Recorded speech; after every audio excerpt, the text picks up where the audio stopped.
রাজনীতিটা মানুষের জন্য, ভবিষ্যতের জন্য, স্বপ্ন দেখার জন্য, স্বপ্ন দেখাবার জন্য। বিজেপি করা যায়, বিজেপি থেকে তৃণমূল করা যায়, তৃণমূল করে ধান্দায় না ফসলে আপনি বিজেপি, আবার বিজেপি করে ধান্দায় না ফসলে আপনি আবার তৃণমূল। এটা আপনার মিডিয়া মাধ্যমে আমরা যে বাইনারিটাকে পাচ্ছি, সেখানে কিন্তু বারংবার মানে বামপন্থীদের নামটা উল্লেখই হচ্ছে না। আমাদেরকে আপনি বেশি পাবেন না মিডিয়াতে, কিন্তু আমাকে আপনি পাবেন বা আমাদেরকে আপনি পাবেন মানুষের মনের গহনে। বামপন্থীদের নামটা উল্লেখ করবে, এরা তো টাকা দিয়ে রাজনীতি করে না।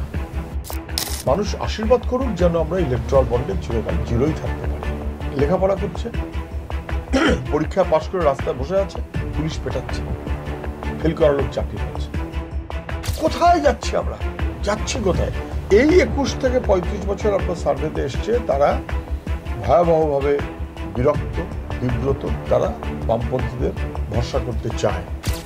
তৃণমূলও ব্রিগেড করার সাহস পায়নি। র্যাম্পের ফ্যাশন প্যারেড করে রাজনীতিটা মানুষের জন্য, কারোর ব্যক্তিগত ক্ষমতা এবং বেআইনি সম্পদের জন্য নয়। আইটিতে যা দেখছেন সবই তো বামফ্রন্টের কন্ট্রিবিউশন। কোন বামফ্রন্টের পরে নতুন কিচ্ছু হলো? অন্তত এই অসভ্যতা করতে তার অংশীদার কখনো। বুদ্ধবাবু সরকার থেকে চলে যাওয়ার বলেছিলেন যে 10 বছর পর লোকে যখন বুঝবে যে আমরা ঠিক মানুষের জন্য কাজ করছিলাম, লোকে বুঝবে যে ভুলটা হয়ে গেল, তখন দেরি হয়ে যাবে।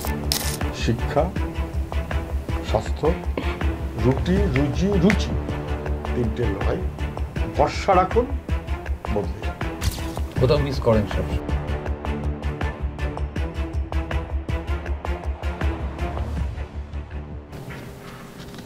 জয় হিন্দ।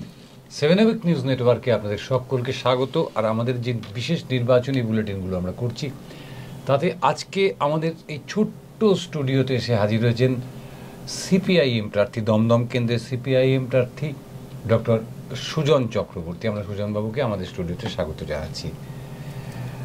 সুজনবাবু, আপনাকে খুব জানতে ইচ্ছে করে যে আপনার একটা ব্রাইট একাডেমিক কেরিয়ার আমরা দেখতে পাই, যে যাদবপুর বিশ্ববিদ্যালয় থেকে ফার্মাসিউটিক্যাল টেকনোলজিতে আপনি ডক্টরেট করলেন, তারপরে মাস্টার করে ক্যান্সার বিষয়ে PhD, APC Ray gold medalist doctor Sujan Chakraborty.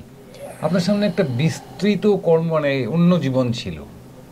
সেই জীবন ছেড়ে অনিশ্চিত রাজনৈতিক জীবনে কেন? রাজনীতিটা তো নীতি শ্রেষ্ঠত্ব, ফলে প্রতিটি ক্ষেত্রের বিশিষ্টরা তারা রাজনীতিতে অংশ নেবেন, এটাই তো হওয়ার কথা, এটাই তো ছিল, বরাবরই তাই ছিল। এবং আপনি মানে আমি কি কবে থেকে স্বাধীনতার আগের থেকে শুরু করবো না পরের থেকে শুরু করবো? না, সেটা তো ঠিকই, কেননা ব্রাইট কিছুই ভ্যাকেন্ট থাকে না তো। এক্স্যাক্টলি, ব্রাইট যারা ব্যক্তি জীবনের হাতছানি অথবা প্রলোভনের হাতছানি অথবা আমি অনেক ভালো থাকবো সেই হাতছানি ছেড়ে সমাজের কথা ভাবতে পারেন, তাদের তো জরুরি প্রয়োজন রাজনীতিতে থাকার কথা। রাজনীতিটা কিন্তু তাদের জন্য নয় যারা মনে করবে যে রাজনীতিটা কামাই করার জায়গা, বেআইনি সম্পদ পাওয়ার জায়গা, ক্ষমতার দম্ভ দেখানোর জায়গা, এবং তারপর হয় নেতা এবং নেতার পরে তারপরে জেল। এই যে একটা দোলাচল চলছে পশ্চিমবাংলাতে বিশেষ করে, এটা তো রাজনীতি না। এটা তো যা চলছে একটু অসভ্যতা হচ্ছে, এবং এটা সমাজকে এগিয়ে নিয়ে যাওয়ার ক্ষেত্রে সাহায্য না করে উল্টে বিপদে ফেলছে। আমার ক্ষেত্রে আমি যখন স্কুল ছাত্র তখন থেকেই আমার ক্ষুদিরাম, প্রফুল্ল চাকি, বিনয় বাদল, দীনেশ মাস্টারদা, ভগৎ সিং টানে, নেতাজি সুভাষ বোস টানে। আমি নিম্নবিত্ত পরিবারের ছেলে, উদ্বাস্তু পরিবারই বলা উচিত, যদিও আমার জন্ম এপারে।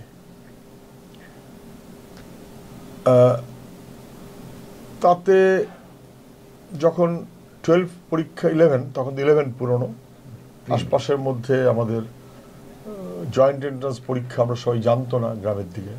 জয়েন্ট এন্ট্রান্স দিয়ে আমি চান্স পেলাম। মেডিকেলে 7-8 বছর লেগে যাবে, আমার ফ্যামিলি অ্যাফোর্ড করতে পারবে না, আমি যাইনি।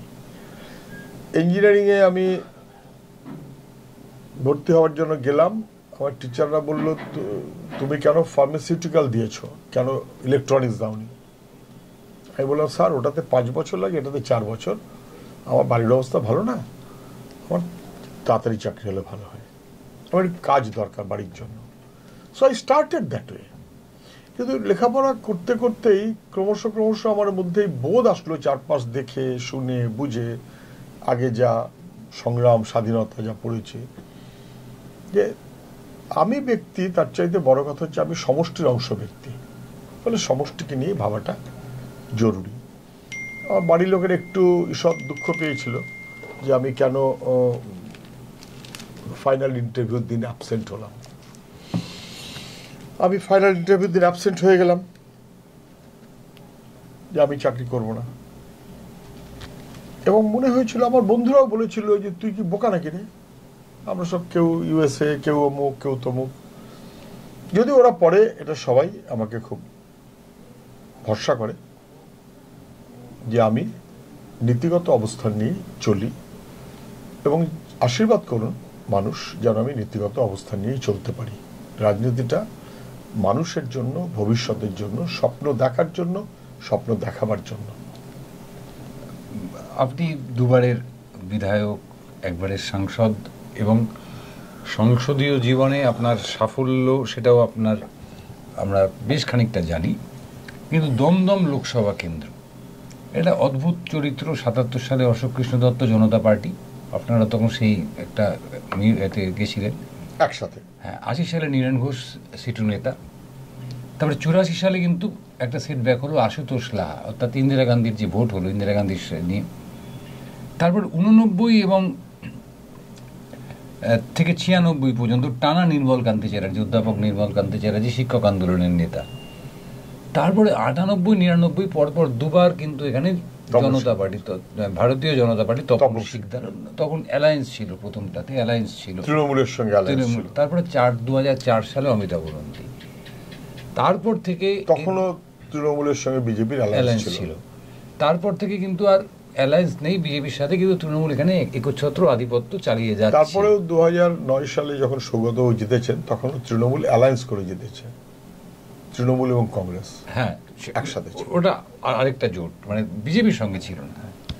এবং এই আসনটাতে যদি আপনি হিসাব করেন যে এই মুহূর্তে দাঁড়িয়ে বিধানসভার নিরিখ যদি আমি দেখি, 7টা বিধানসভা, সেই বিধানসভাতেও আপনি 83,484 ভোটে পেছনে থেকে আপনার দৌড়টা শুরু হয়েছে। সংখ্যাটা খুব একটা বেশি নয়, কেননা যত সংখ্যক ভোটার সেই তুলনায় এখানে সংখ্যাটা ওই 4.4% মতো, সুতরাং সংখ্যাটা বেশি নয়। আমি কোনো সংখ্যাতত্ত্বের হিসেবে যাচ্ছি না, ভোট অঙ্ক নিয়ে কোনো সন্দেহ নেই, কিন্তু ভোট একটা মানুষের মনোভাব বটে, শুধু অঙ্ক না।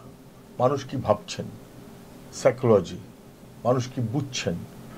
আজকে মানুষ যেটা বুঝলেন, কোন একটা সময় বহুদিন বামফ্রন্ট 34 বছর, মানুষ ওই পিরিয়ডের মধ্যেও এখানে একবার, যেমন বামফ্রন্টে 34 বছর, তার মধ্যেও দুবার কিন্তু আমরা পরাজিত হয়েছি। একবার আশুতোষ লাহা জিতেছেন, আর একবার তপন শিকদার জিতেছেন। দুবার তপন শিকদার, এক বছরের তপন শিকদার হোক আর আশুতোষ লাহা হোক, তারা রাজনীতির লোক ছিলেন, তারা লুঠেরাগিরির লোক ছিলেন না। এখনকার বাংলার রাজনীতিটা লুঠেরাগিরির রাজনীতি। দেশের রাজনীতিটাও প্রায় সেরকম জায়গাতে গিয়ে পৌঁছেছে। এটা একটা প্লেন, ওটা আরেকটা লেভেল, দুটো আলাদা লেভেল।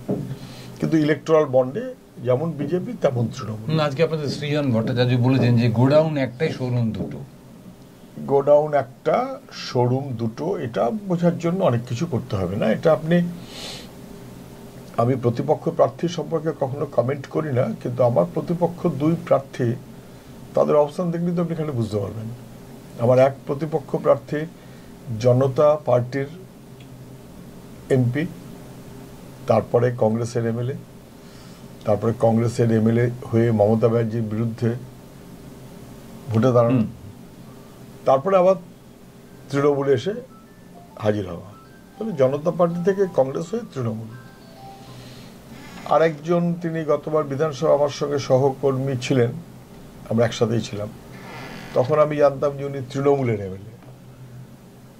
মাঝে একবার বুঝেছিলাম যে একটু এদিক ওদিক কিছু একটা হয়েছে, কিন্তু এখন বুঝলাম উনি বিজেপির এমপি প্রার্থী। ফলে তৃণমূল থেকে বিজেপি করা যায়, বিজেপি থেকে তৃণমূল করা যায়। গোডাউন দুটো, তাও আপনি বলতে পারেন দুটো গোডাউন হতে পারে, দুটো শোরুম হতে পারে, একটা গোডাউন। এটা ওই যে আজকাল আছে না, এটাকে দলবদল বলে শুধু দেখবেন না, জার্সি বদলে দিল। এটা হচ্ছে গ্রুপ কোম্পানি, তারা ইন্ট্রা কোম্পানি ট্রান্সফার করে। একই গ্রুপের 10টা কোম্পানি, এই গ্রুপের জিএমকে ওইখানে এমডি করে দিল, ওই এমডিকে ওখানে নিয়ে আসলো। যেখানে যার ভালো পোষাচ্ছে, ধান্দায় পোষালে থাকো, ধান্দায় না পোষালে খাটো। তৃণমূল করে ধান্দায় পোষালে আপনি তৃণমূল, তৃণমূল করে ধান্দায় না পোষালে আপনি বিজেপি, আবার বিজেপি করে ধান্দায় না পোষালে আপনি আবার তৃণমূল, আবার তৃণমূল থেকে আপনি ফের বিজেপি।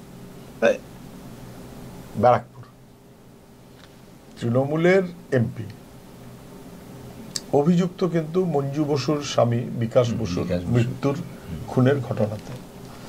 তৃণমূল সব জানে। তৃণমূলের এমপি, আমি অতীত ছাড়লাম, হালামলে তৃণমূলের এমএলএ, সেখান থেকে উনি টিকিট পেলেন না, অতএব হয়ে গেলেন বিজেপির এমপি। এই 5 বছর আগে যখন বিজেপির এমপি ভোটে দাঁড়ালেন, তখন অভিষেক ব্যানার্জি বললেন যে যদি অর্জুন সিং জিতে আসে আমি রাজনীতি ছেড়ে দেবো। এই দিব্যি খাচ্ছি, কে দিব্যি খেতে বলেছিল আমি জানি না। অর্জুন সিং জিতে গেলেন, উনি রাজনীতি ছাড়লেন না, কিন্তু কদিন পরে দেখলাম উনিই অর্জুন সিংকে হাতে পতাকা দিয়ে আবার তৃণমূলে নিয়ে আসলেন। তৃণমূল থেকে বিজেপি, বিজেপি থেকে আবার তৃণমূল, আবার 10 তারিখের এবারে আবার ফের বিজেপি। তাহলে পোষালে তৃণমূল, না পোষালে বিজেপি, পোষালে বিজেপি না পোষালে তৃণমূল, একই তো। গোডাউনটা এক, দুটো আলাদা শোরুম, উঠোনটা এক, অনেকগুলো ঘরের মধ্যে দুটো ঘর, একটা তৃণমূলের একটা বিজেপির। আমি অন্তত এইটুকু কথা দিতে পারি,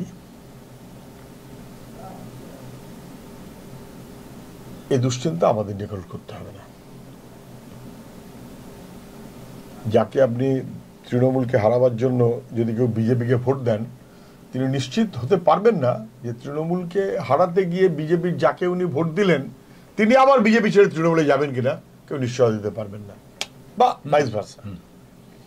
এই গ্যারান্টি আমরা বোধহয় দিতে পারি। মানুষ সব বুঝতে পারছেন, ঠকে গেছেন। একবার তৃণমূলকে জিতিয়েছেন, জিতিয়ে বুঝেছেন ভালো হয়েছে, পরের বার বুঝেছেন ঠকে গেছেন, এবার তৃণমূল থেকে বেরোতে চাইছেন। তখন ওরা সবাই এসে বললো আরে দাঁড়াও দাঁড়াও, কোথায় যাবে, এই তো আমরা বিজেপি, বিকল্প তো আমরা, বাম বাদ দাও, বিকল্প আমরা, লাল ঝান্ডা দেখা যাচ্ছে না, বিকল্প আমরা। তারপর যারা তৃণমূলকে নিষ্কৃতি পেতে গিয়ে বিজেপিকে সমর্থন দিল, তারা এখন বুঝতে পারছে তারা ডবল ঠকে গেছে। এখন মানুষের মনোভাবটা হচ্ছে পরিত্রাণ চায়, কিন্তু দেখা যায় তৃণমূল থেকেই হোক আর বিজেপি থেকেই হোক পরিত্রাণ চায়। কিন্তু যেটা আপনার মিডিয়া মাধ্যমে আমরা যে বাইনারিটাকে পাচ্ছি, সেখানে কিন্তু বারংবার মানে বামপন্থীদের নামটা উল্লেখই হচ্ছে না। দেখুন, বামপন্থীদের নামটা উল্লেখ করবে কেন? বামপন্থীরা তো টাকা দিয়ে রাজনীতি করে না। আমাদের তো কর্পোরেট ফান্ডিং নেই, অথবা ইলেকট্রাল বন্ডও আমাদের নেই।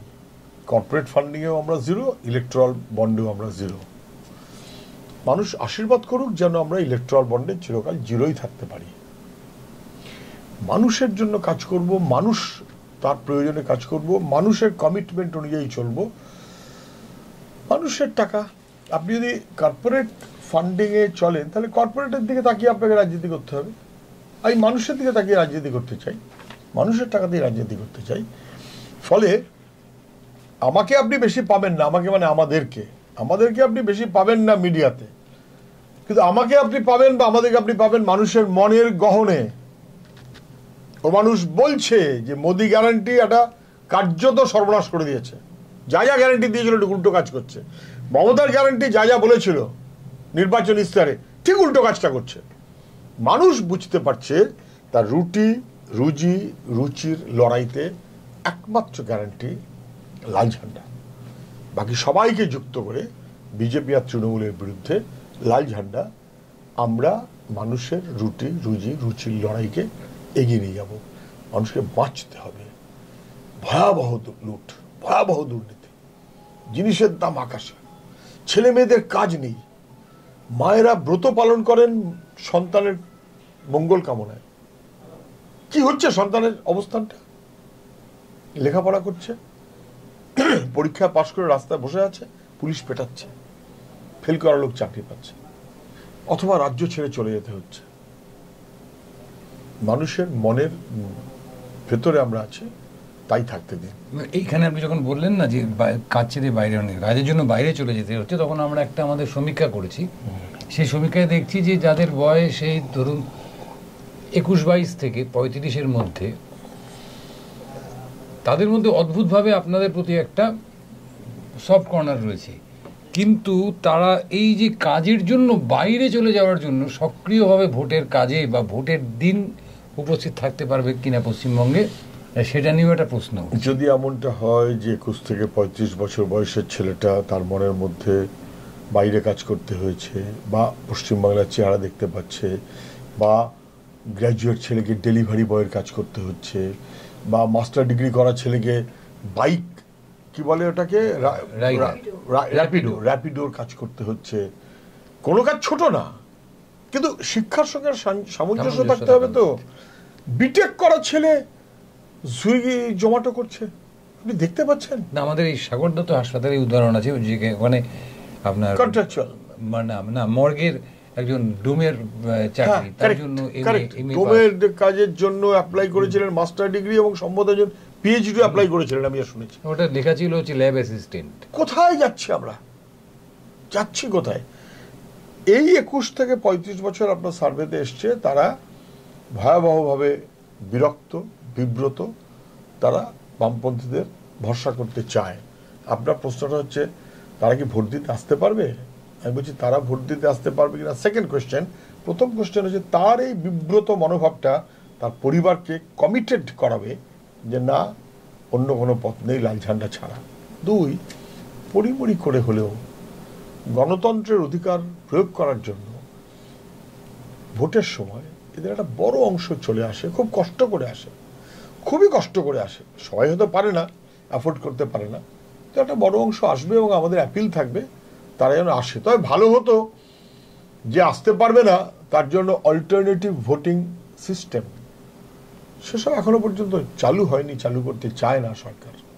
আমরা জিতবো, মানুষ ভরসা করবে। ধরুন মীনাক্ষীর নেতৃত্বে যে একটা বিপুল বড় একটা আমরা দেখলাম ব্রিগেড, বিপুল সমাবেশ, সেই সমাবেশ তার পরবর্তী যে আরো বড় প্রেক্ষিতে আজকে লোকসভা নির্বাচন, সেই সভা কতটা প্রভাব ফেলবে এই নির্বাচনে বলে আপনি? এটা তো আপনি 4 জুন বুঝতে পারবেন।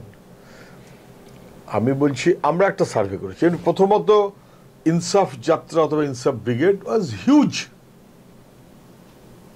বিজেপি ব্রিগেড করবার সাহস পায়নি, তৃণমূলও ব্রিগেড করার সাহস পায়নি।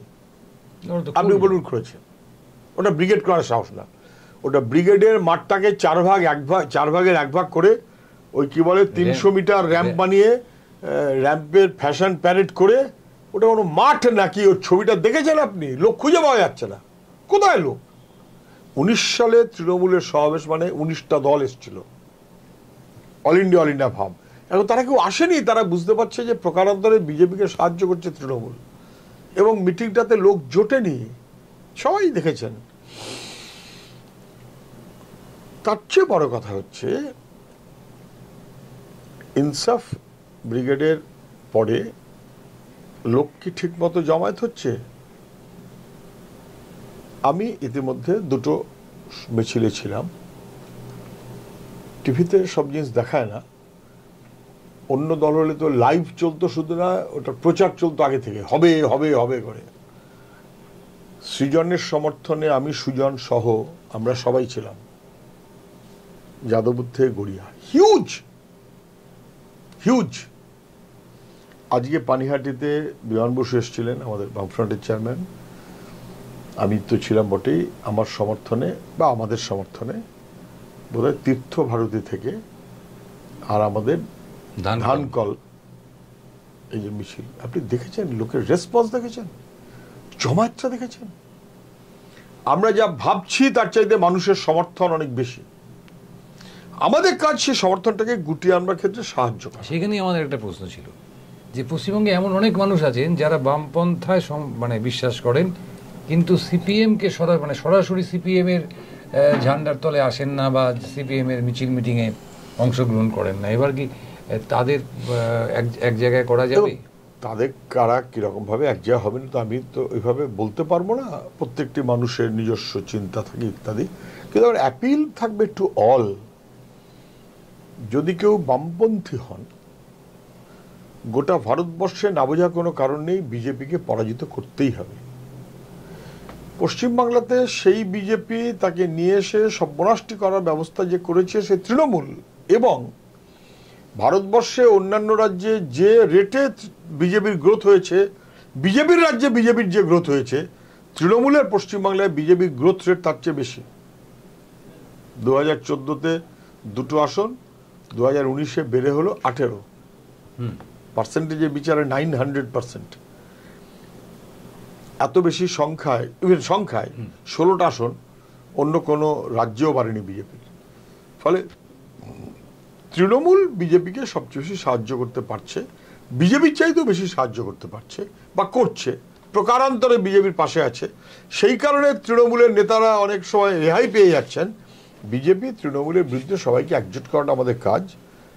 যদি কেউ বামপন্থী মানুষ মনে করেন যে স্বৈরাচারের বিরুদ্ধে আমাদের রুখতে হবে, সাম্প্রদায়িক মনোভাবের বিরুদ্ধে আমাদের ঐক্যবদ্ধ হতে হবে, তাহলে তার কাছে আমার অ্যাপিল থাকবে, আমাদের পাশে থাকুন। আপনার বিবেচনা আপনার থাকলো, 10টা ব্যাপারে একমত, 2টো ব্যাপারে একমত আপনি না হতে পারেন, যেটা একমত না সব পরে দেখা যাবে, কিন্তু আপাতত রাজ্য বাঁচানো, দেশ বাঁচানোর লড়াইতে আমাদের পাশে থাকুন। দমদম আমি প্রার্থী, পাশে থাকুন, আমাদের প্রার্থীদের পাশে। এখানে একটা প্রশ্ন আপনাকে না করে পাচ্ছি না, যদিও সময় আমাদের খুব কম। সেই জায়গাটা হচ্ছে এটা যে আপনি অভিযোগ করেছেন যে পানিহাটি পৌরসভার ক্ষেত্রে দাঁড়িয়ে আপনি একটা স্পেশাল একটা সাংবাদিক সম্মেলন করেছিলেন, সেখানে বলেছিলেন যে পানিহাটির জল নিয়ে আপনি একটা অভিযোগ করেছিলেন। সেই জায়গায় দাঁড়িয়ে পানিহাটি তৃণমূল কংগ্রেস অভিযোগ করেছে যে যাদবপুরে সাংসদ থাকাকালীন আপনি কি করেছেন। মানে এটা তৃণমূল বিজেপি যেরকম হয়, তৃণমূল বলে আমি চোর বটে তুইও তো চোর, বিজেপি বলে আমি চোর বটে তুইও তো চোর। ওইটা বামপন্থীর সঙ্গে করাটা পর্তায় পোষায় না। আমি জানি না কে বলেছেন, তাহলে প্রথম কথা তো উনি স্বীকার করলেন যে পানিহাটির ক্ষেত্রে আমার অভিযোগটা সত্য, বলছেন আংশিক। পানিহাটির ক্ষেত্রে আমার অভিযোগটা মিথ্যাটা বলতে পারলেন না। পানিহাটির জল যা পৌঁছানোর কথা ছিল, যা কমিটমেন্ট ছিল, যা ইত্যাদি, সেটা হয়ে গেছে না বলতে পারলেন না তো। এবং আমি সেদিন সাংবাদিক সম্মেলন করেছিলাম, মানুষ যেভাবে শুধু জলের জন্য, জল এবং জঞ্জাল ভয়াবহ ভয়াবহ, গোটা পানিহাটির দুর্গন্ধ। রাস্তাঘাটে যাচ্ছি আমি, আমার দু এক সময় মনে হয়েছে এটা কি মিউনিসিপ্যালিটি নাকি এটা কি পঞ্চায়েত।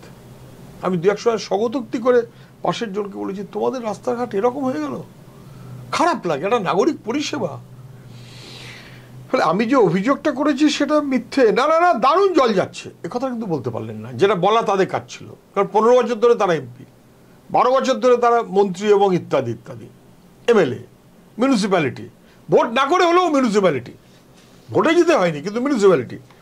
ফলে সেই দিক থেকে যদি বিবেচনা করেন তাহলে ওরা প্রথমত মেনে নিল যে আমার অভিযোগটা সত্য। দ্বিতীয়ত কথাটা হচ্ছে তাহলে যাদবপুরের সুজনবাবু কি করেছিলেন 15 বছর আগের কথা, এটা যাদবপুরের তৃণমূলকে বলতে বলুন, দেখবেন যাদবপুরের তৃণমূল বলবে না। যাদবপুরের তৃণমূলও জানে বামফ্রন্ট থাকাকালীন যেমন এখানে জলের প্রকল্প বন্দোবস্ত করা হয়েছিল, ওরা পরে ভেঙে চড়ে দিয়েছে, তেমন দক্ষিণ 24 পরগনা জেলাতে জল প্রকল্প এশিয়ার বিগেস্ট, তার ঘটনাক্রমে মনিটরিং কমিটির চেয়ারম্যান ছিলাম আমি, বিরোধী দলের এমএলএরাও সেই কমিটিতে ছিলেন। হিউজ ধ্বংস করে দিয়েছে। যাদবপুরে জ্যোতি বসু জলাধার প্রকল্প হলো ধাপা, এরা এসে কমপ্লিট করতে পারলো না, শুধু নামটা বদলে করে দিল জ্যোতি বসুর পরিবর্তে আজাদ হিন্দ। সেই কারণে তৃণমূলের লোককে যদি বলে যাচ্ছে তৃণমূল বলো তো সুজনবাবু জলের প্রকল্প কিছু কি করেছিল, তৃণমূল বলবে না। প্রথমত বলবে না, দ্বিতীয়ত বলবে না, তৃতীয়ত বলবে না, চতুর্থত 15 বছর আগে তুই না তোর বাবা চোর ছিল। এই গোছের যে মনোভাব, এই মনোভাবটা ভুল মনোভাব। যারা এই অভিযোগ করেছেন আমি হাত জোড়ো করে বলবো, তৃণমূলের আপনি নিশ্চয়ই নেতা, কি আপনি নিশ্চয়ই কর্মী, আয়নার সামনে তাকিয়ে দেখুন যে আপনার দায়িত্বটা কিন্তু পানিহাটির পরিষেবা দেওয়া। আর ভোটের সামনে যদি আলোচনা হয় তাহলে দমদম নিয়ে আলোচনা করুন, যাদবপুর নিয়ে আলোচনা করলে যাদবপুরের তৃণমূলকে দমদমের জন্য তো বোধহয় সেই সময় কিছু একটা করেছিলেন দমদমতে, মানে আমার পানিহাটির জন্য জঞ্জালের প্রকল্প মহিষপোতা বলে জায়গা আছে, বোধহয় বিলকান্দার মধ্যে পড়ে বলে মনে হচ্ছে।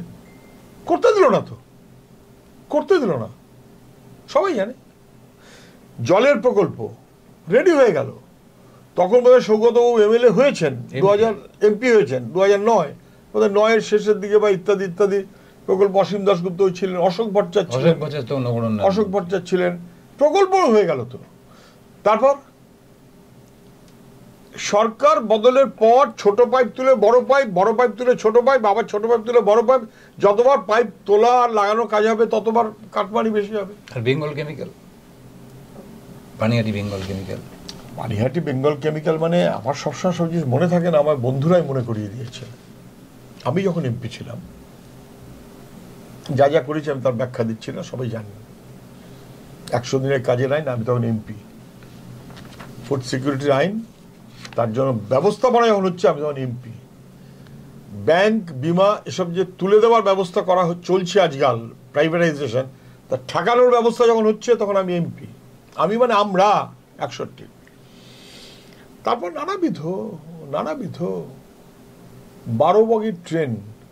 আমি এইভাবে বলবো না যে আমি প্রথম প্রস্তাব করেছি, আমার আগেও কেউ বলতে পারেন, কিন্তু সবাই জানে তার মূল ইনিশিয়েটিভ একটা বড় অংশ ছিল আমি, অমিতাভ নন্দী সহ আমাদের।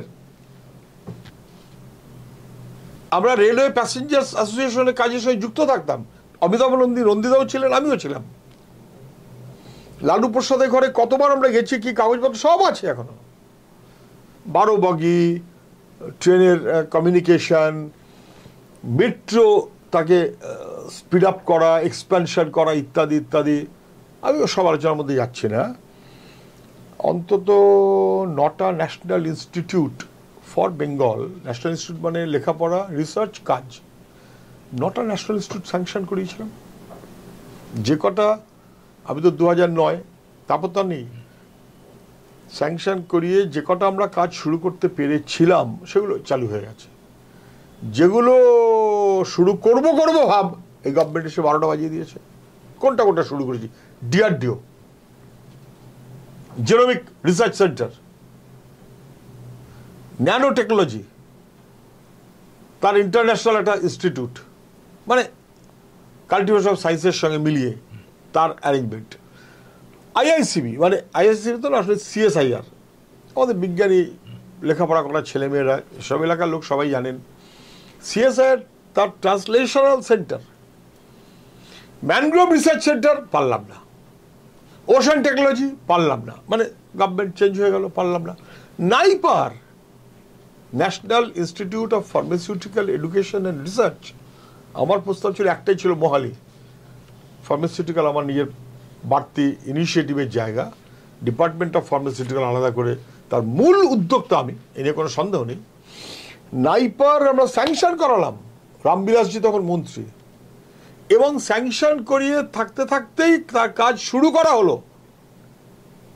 জায়গা জমি ঠিক হয়ে গেল, 35 একর জমি, তার সঙ্গে আরো বড় কনভেনশন সেন্টার ইত্যাদি ইত্যাদি, একটা ইনস্টিটিউশন পার্ক করছিলাম। IICB-তে তার ক্লাস শুরু হলো। কলকাতার উপরে একটা জায়গা নিয়ে সেখানে ভাড়ায় কাজ শুরু হলো, যে পরে ওই ইনস্টিটিউশন পার্কে কাজটা শিফট করবে। গভর্নমেন্ট আসলো, বাতিল করে দিল, খারিজ করে দিল। কে টাকা দেবে, অমুক করবে, তমুক করবে ইত্যাদি ইত্যাদি, জমি কেন ফিরিয়ে দেবো, কতবার চিঠি, আমি সে চাইলে চিঠি দিয়ে দিতে পারি, জমি দিল না। এবং তারপর আমাদের উদ্যোগে বেঙ্গল কেমিক্যালকে রিভাইভ করাবার যে প্রচেষ্টাটা হয়েছিল, অনেক লড়ালড়ি করে টাকা পয়সা জোগাড় করা হয়েছিল। এখন এই গভর্নমেন্ট এসে সেটাকে 12টা বাজিয়ে দিয়েছে। বেঙ্গল কেমিক্যালকে রিভাইভ করা এবং পরে যখন স্টেট গভর্নমেন্ট জমিটার থেকে সরে গেল, দেবে না মানে করতে দেবে না, আরে বাবা তোরা নিজেরা করিসনি, করা হয়ে রয়েছে, হ্যাঁ বল। তারপর সেটা আমি পরে জানি, আমাকে এখানকার ছেলেরাই মনে করে দিল, দাদা নাইপার আপনি বলেছিলেন, ওটা কিন্তু এখানে পানিহাটিতে বেঙ্গল কেমিক্যালের জমিতে। কিন্তু আমি কি তার জন্য ঢাক পেটাবো নাকি, ও ভাই আমি করেছি, ও ভাই আমি করেছি? প্লিজ, তা যেন আমাদের করতে না হয়। আমরা, আমি না, আমরার অংশ হিসেবে আমি, হ্যাঁ ঠিক, আমার ইনিশিয়েটিভ মেজর, এবং সেটা পানিহাটি, সেটা বেঙ্গল কেমিক্যালের জমি, কারণ স্টেট গভর্নমেন্ট দিল না। কাকে বলবে সব? বাংলা সর্বনাশ করার জন্য যারা আছে তারা বাংলা সর্বনাশ করে। এই সময়কালের মধ্যে আপনার লোকসভা এলাকায় Wimco, Malhotra industries, Agarpara rubber, Ramswaroop TMT bar, Hindustan heavy chemicals, Duckback, Priya biscuit, এগুলো বন্ধ হয়েছে। এবং মোহিনীমিল, সোদপুরের কাজকল, যেসব অভয় আশ্রম এবং বাসন, আপনি একদম ঠিক বলেছেন। এদের জন্য কি ভাবনা থাকবে? আপনি একদম ঠিক বলেছেন। যেসব জমি বিক্রি হচ্ছে, কেন, আমার অনেক পরিচিত লোক, ডাকব্যাক, প্রিয়া বিস্কুট, মোহিনী মিল, উইমকো ইত্যাদি ইত্যাদি, আপনি তো পরপর বললেন, জুট, তার কোনো প্ল্যানিং আছে? যখন আমরা 61 জন তখন গভর্নমেন্টকে চাপ দিয়ে ডিসিশন করিয়েছিলাম যে জুট ব্যাগ ইউজ করতে হবে, তাও তো তুলে দিল। ফলে ইন্ডাস্ট্রিগুলোর গোড়াটাকে ভেঙে দিয়ে 12টা বাজাবার ব্যবস্থা করা বলতে যাবে, তা করা হলো। মুখ্যমন্ত্রী মাঝে মধ্যে একটা শিল্প সম্মেলন করেন, করে বলেন লক্ষ লক্ষ টাকা, কোটি কোটি টাকা, আরও লক্ষ কোটি টাকা, তারও লক্ষ কোটি টাকা, ইত্যাদি ইত্যাদি। কী আবল তাবল বলেন, আমি ঠিক মানে বুঝি না। অনেকবার বলেছেন শ্বেতপত্র দিন না, কোথায় কি হলো, কটা লোক কাজ পেল, কোনো দিন দিলেন না। আমি শুধু এইটুকু বলতে পারি, আমি জিতলে সব পারবো এভাবে বলার আমি পক্ষপাতী না। কিন্তু আপনারা জিতলে কি হবে? কিন্তু বেআইনি জমি বিক্রি করতে দেবো না, কিন্তু বেআইনি বাড়ি নির্মাণের ব্যবস্থা এই যা হচ্ছে, আর বাড়ি ভেঙে পড়ছে, করতে দেবো না। বেআইনি এই যত বেআইনি কাজগুলো হচ্ছে, লোক মরছে, বিপদে পড়ছে, গাড়ি নিচেও দেখেছেন, তারপর ঠেলাঠেলি হচ্ছে, এবং এই বেআইনি কাজ করার মধ্য দিয়ে কাউন্সিলর অথবা এমএলএ অথবা এমপি কোটি কোটি টাকা ইনকাম করবে, এরা করতে দেবো না। রাজনীতিটা মানুষের জন্য, কারুর ব্যক্তিগত ক্ষমতা এবং বেআইনি সম্পদের জন্য নয়।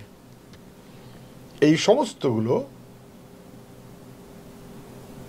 একটা তখন আমাদের সিদ্ধান্ত করতে হয়েছিল যে যারা বন্ধ কারখানার শ্রমিক তাদের পাশে দাঁড়ানো ফাইন্যান্সিয়ালি। কিন্তু আসলে যেটা দরকার সে যে গ্রাম এগিয়ে যাওয়ার পর ইন্ডাস্ট্রি তাকেও এগিয়ে নিয়ে যেতে হবে। আপনি যা যা দেখতে পাচ্ছেন, আপনি আইটিতে যা দেখছেন সবই তো বামফ্রন্টের কন্ট্রিবিউশন। বামফ্রন্টের পরে নতুন কিচ্ছু হলো, ইন্ডাস্ট্রির জায়গাগুলো ক্রমশ বন্ধ হয়েছে, ভেঙেছে, নষ্ট করেছে। আপনি 8-10টা উদাহরণ দিলেন, এখানকার মানুষ আমার চাইতে বেশি জানেন। অন্তত এই অসভ্যতা করতে তার অংশীদার কখনো হবো না, ঠেকাবো। কিন্তু ঠেকানোটা মানুষকে নিয়েই ঠেকাতে হয়, সেই ঠেকাবার চেষ্টাতে অবশ্যই থাকবো। রিভাইভাল অফ ওয়েস্ট বেঙ্গল, তার জন্য রিভাইভাল অফ লেফট এসেনশিয়াল। দর্শকদের যদি শেষবারের মতন আপনারা অ্যাপিলটা করেন। শুভেচ্ছা রাখবেন।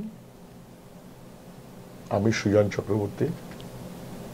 আমি মনে করি মানুষ কেউ আমার চেয়ে কম বোঝেন না, আপনাদের বিবেচনা নিয়ে আপনারা চলবেন। আমি মানুষের কাছে যে সাড়া পাচ্ছি, তারা পরিত্রাণ চাইছেন, তারা নিষ্কৃতি চাইছেন। যা চলছে এটা মেনে নেওয়া যায় না। রোজ কেউ সিএ বলে চোখ রাঙাবে, এটা মানুষ মেনে নিতে পারেন না। আর রোজ কেউ লুঠের রাজত্ব করে এই অনুব্রত, শিবু, শাহজাহান, এদের রোজ নাম উচ্চারণ করতে হবে নাম জপ করার মতন করে, কিংবা পার্থ চ্যাটার্জি, বালু মল্লিক ইত্যাদি রোজ নাম জপ করতে হবে, আরো পরপর আছে, সবার নাম এখনো বেরোয়নি, বেরোবে হয়তো। এটা আর সহ্য করা যায় না। মানুষ আত্মমর্যাদা, সেই মর্যাদা নিয়ে মানুষ চলবেন। মানুষের মর্যাদার চাইতে বড় কিছু নেই। শিক্ষা, স্বাস্থ্য, রুচি, তিনটে লড়াই। ভরসা রাখুন, বদলে যাবে। এই ভরসা যদি আরো ভালো হতো, কি বুদ্ধবাবু যদি থাকতেন। না বলার কি কথা বাংলার কেউ ভাবতে পারে? বুদ্ধবাবুর শরীরটা খারাপ, খুবই অসুস্থ, এবং তার মধ্যে একটা বড় খেদ নিয়েই তাকে চলতে হয়েছে যে মানুষের জন্য 18 বছর বয়সের ছেলের দিয়ে তাকিয়ে আমি কাজ করলাম, সেটাকে ধ্বংস করে দিল। কোথাও মিস করেন সবসময়। বুদ্ধবাবু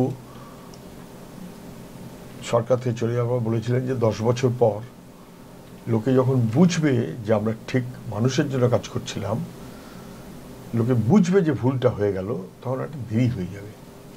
অনেকটা দেরি হয়ে গেছে। বুদ্ধবাবুর আশীর্বাদ থাকবে, জ্যোতিবাবু গোটা দেশ স্টেটসম্যান, তার আশীর্বাদ থাকবে। উনি তো বলে গেছিলেন মমতার সবচাইতে বড় অপরাধ ও তৃণমূল করে বিজেপিকে টেনে এনেছেন। এখন উনি থাকলে হয়তো বলতেন যে উনি বিজেপি নিয়ে এসে তৃণমূলের লোককে পাঠিয়ে দিয়ে বিজেপি বানিয়েছেন, আর বিজেপির ছাট নিয়ে আবার তৃণমূল করছেন। মানে এবারেও তো 7 জন তৃণমূলের প্রার্থী যারা আসলে বিজেপি, ওরকম 5 জন বিজেপির প্রার্থী যারা আসলে তৃণমূল। যাই হোক, জ্যোতিবাবু, বুদ্ধবাবু সহ আমাদের প্রাক্তনীরা, আমাদের স্বাধীনতা সংগ্রামীরা, আমাদের বিশিষ্ট মানুষেরা, আমাদের মনীষীরা, তাদের সবার আশীর্বাদ নিয়েই আমাদের চলতে হবে। নতুন প্রজন্ম, তার জন্য আমাদের বাংলাটাকে রক্ষা করতে হবে, গড়তে হবে। দেশটাকে সর্বনাশের পথে নিয়ে যেতে দেওয়া যাবে না। মানুষের কাছে আমাদের আবেদন থাকবে, মানুষ বুঝতে পারছেন তারা পরিত্রাণ চাইছেন এবং বলছেন তারা পরিত্রাণ চাইছেন, তারা নিষ্কৃতি চাইছেন, এবং তৃণমূল থেকে বিজেপি আর বিজেপি থেকে তৃণমূল যে কোনো নিষ্কৃতির পথ নয়, তারা বুঝে গেছেন। মানুষের রুটি রুজি রুচির লড়াইয়ের গ্যারান্টি বামপন্থীরা। মানুষকে বলবো ভরসা রাখুন, বদলে যাবে। আমাদের সময়টা একেবারে শেষ। সুজানবাবু, আপনাকে অনেক ধন্যবাদ আমাদের এখানে আসার জন্য। আর দর্শকদের বলবো যে উনি যা বললেন সবটা বিশ্বাস করতে হবে বা বিশ্বাস করতে হবে না, কোনোটাই আমরা কিন্তু আপনাদেরকে বলে দেবো না। আপনাদের বিশ্বাস, আপনাদের ভরসা, আপনাদের নিজেদের বিচার বুদ্ধির উপর ভরসা রাখবেন সবসময়, এবং তার উপরেই ভিত্তি করে আগামী যে লোকসভা নির্বাচন, অর্থাৎ যে নির্ণায়ক ভূমিকা দেশের আগামী দিনে, আগামী 5 বছরে কারা হবে, সেটা আপনারাই স্থির করবেন। সেখানে আমাদের কিচ্ছু বলার নেই। আমরা শুধুমাত্র সুজনবাবুকে আজকে অতিথি হিসেবে এনে তার বক্তব্য, তার বিরুদ্ধে ওটা অভিযোগ, তার জবাব ইত্যাদি শুনলাম। এরকম অনুষ্ঠান কিন্তু আমাদের চলতেই থাকবে, আর আপনারা আমাদের পাশে থাকবেন, কারণ একমাত্র বিজ্ঞাপনহীন চ্যানেল হলো 7 নিউজ নেটওয়ার্ক। জয় হিন্দ।